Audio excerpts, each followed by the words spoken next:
Hey guys, MotorCarNut here today, and I got a quick tip for you, small, short little video on if you have the variable valve timing actuator like this on the Hondas. I'm telling you how to unlock it. It's an unlock position is like that. See the keyway and the line? Lock position, it's going to be a little bit more. A lot of times if you buy them brand new, they're going to be unlocked, and the reason for that is if you have it locked, and I'm going to show you how to unlock. It's not a big deal. People think, oh, it's a big deal. You got to take the cams out. No.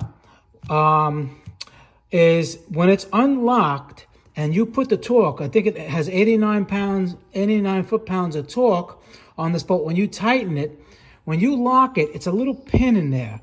And if it's locked when you're installing it, that pin, you know, you're putting all that pressure on the pin and it can break or bind. But when it's unlocked, the fins inside, it's against the whole steel thing. It's like it's just a lot stronger and nothing would be damaged. All right, that's the reason why you install them unlocked.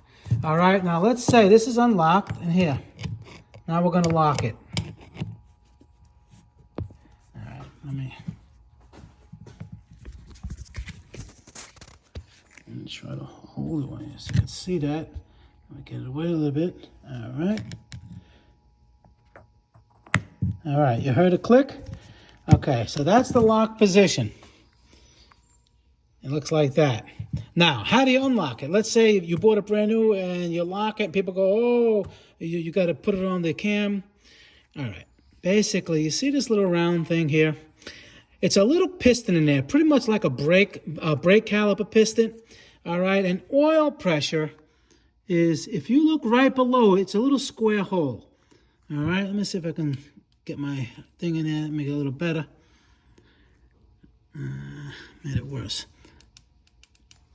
Well, anyhow, you see the round circle? That's where the pin is. That's the lock pin.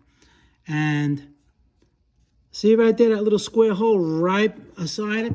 What you do is you get compressed air, you put the nozzle in that hole while you turn this clockwise, and it's going to open. Let me see if I can somebody hold the camera and I'll do it. Now we get the air. All right, put in that square hole above the piston. All right, it's easy to do with two people, but I can probably do it. Put air in there. And there you go. We unlocked it. That's the unlock position. Simple, easy, jumping easy. And that's how you lock it, unlock it. And now you can put it on, and you always install it unlocked, as I said before. And the unlock position is a stronger, it's not relying on that little pin. That little pin is for the valve time, to lock it, and you don't want to put all that pressure on that pin. That's why you keep it in the unlock position. All right, guys, MotorCarNut, please subscribe, hit that like button. Any questions pertaining to the video, leave them below. Try to help everybody out, get everybody going as best I can from a distance. And I'll see you guys in the next one. Thank you very much for watching.